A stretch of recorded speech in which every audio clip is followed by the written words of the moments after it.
Bilkis Bano gangrape मामले में हाल ही में सुप्रीम कोर्ट का फैसला एक महत्वपूर्ण कानूनी मोड़ है जिसने गुजरात सरकार के लिए बड़ी चुनौती खड़ी कर दी है।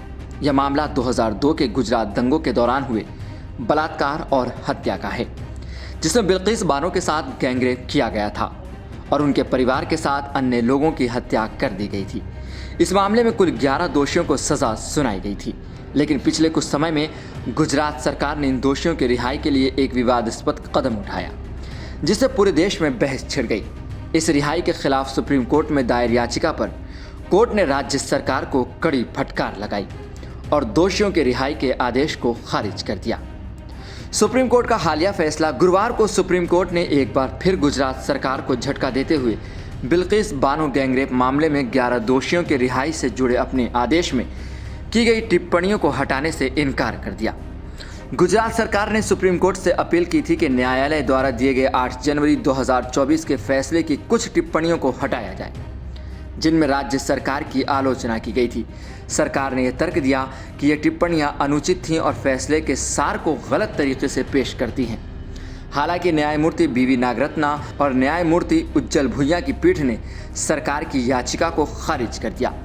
पीठ ने स्पष्ट रूप से कहा कि इस मामले में किसी भी तरह का पूर्ण विचार याचिका की कोई आवश्यकता नहीं है और फैसले में किसी तरह की कमी नहीं पाई गई है। कोर्ट ने कहा कि उसने सभी दस्तावेजों और आदेशों का सावधानीपूर्वक अध्ययन किया है और कोई त्रुटि नहीं पाई गई है, इसलिए मौजूदा आदेश को चुनौती देने का कोई अधिकार नहीं है। इस मामले में जड़ें 2002 में गुजरात में हुए भीषण सांप्रदायिक दंगों से जुड़ी हैं, जब बिल्किस बानो और उनके परिवार पर हमला हुआ था। उस समय बिल्किस बानो 5 महीने की गर्भवती थी और उनके परिवार के 7 लोगों को बेरहमी से मौत के घाट उतार दिया गया था। इस घटना ने पूरे देश को हिला कर रख दिया। बाद में सीबीआई की जांच के बाद दोषियों को गिरफ्तार कर अदालत ने उन्हें सजा सुनाई, लेकिन 2022 में गुजरात सरकार ने इन दोषियों को सजा से छूट देने का फैसला किया, जो कानूनी और नैतिक दोनों ही दृष्टिकोण से विवादास्पद था। इस निर्णय के बाद पूरे देश में विरोध की लहर फैल गई और बिल्किस बानो के न्याय के लिए मांग की आवाज फिर उठने लगी। गुजरात सरकार द्वारा दोषियों के रिहाई के फैसले ने कानूनी और नैतिक सवाल खड़े कर दिए। इस फैसले को लेकर सुप्रीम कोर्ट में चुनौती दी गई और अदालत ने 8 जनवरी 2024 को फैसला सुनाते हुए गुजरात सरकार की रिहाई के आदेश को खारिज कर दिया। कोर्ट ने अपने फैसले में कहा कि इस प्रकार के जघन्य अपराधों में दोषियों को सजा से छूट देना न्याय के सिद्धांतों के खिलाफ है।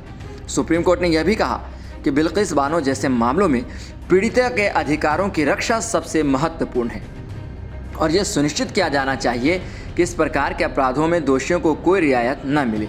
कोर्ट ने राज्य सरकार के निर्णय की कड़ी आलोचना की और इसे न्याय के मूल सिद्धांतों के खिलाफ बताया। गुजरात सरकार ने सुप्रीम कोर्ट के 8 जनवरी 2024 के आदेश के खिलाफ पूर्ण विचार याचिका दायर की थी, जिसमें उसने अदालत द्वारा की गई कुछ टिप्पणियों को हटाने का अनुरोध किया था। सरकार ने दावा भी किया कि अदालत ने अपने फैसले में ऐसी टिप्पणियां की हैं ये अनुचित है और राज्य सरकार को निर्णय को गलत तरीके से प्रस्तुत करती हैं। हालांकि सुप्रीम कोर्ट ने इस पूर्ण विचार याचिका को खारिज कर दिया था। वहीं यह मामला न केवल एक महत्वपूर्ण कानूनी लड़ाई का प्रतीक है, बल्कि न्याय व्यवस्था की शक्ति और जिम्मेदारी को भी दर्शाता है।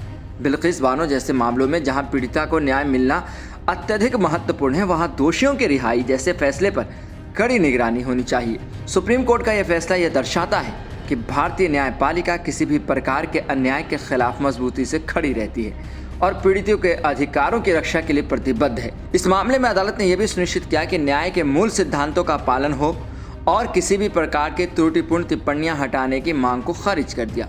बिल्किस बानो गैंगरेप मामले में सुप्रीम कोर्ट का यह निर्णय न्याय की दिशा में एक महत्वपूर्ण कदम है। अदालत ने गुजरात सरकार की याचिका को खारिज करते हुए यह सुनिश्चित किया कि दोषियों को किसी भी प्रकार की अनुचित रियायत न मिले और पीड़िता को न्याय मिले। यह निर्णय न केवल इस मामले के पीड़ितों के लिए महत्वपूर्ण है, बल्कि उन सभी मामलों के लिए एक मिसाल स्थापित करता है जहां न्यायपालिका को यह सुनिश्चित करना होता है कि न्याय प्रणाली का सम्मान बना रहे। ऐसे ही खबरों के लिए देखते रहिए सहारा समय का समय डिजिटल।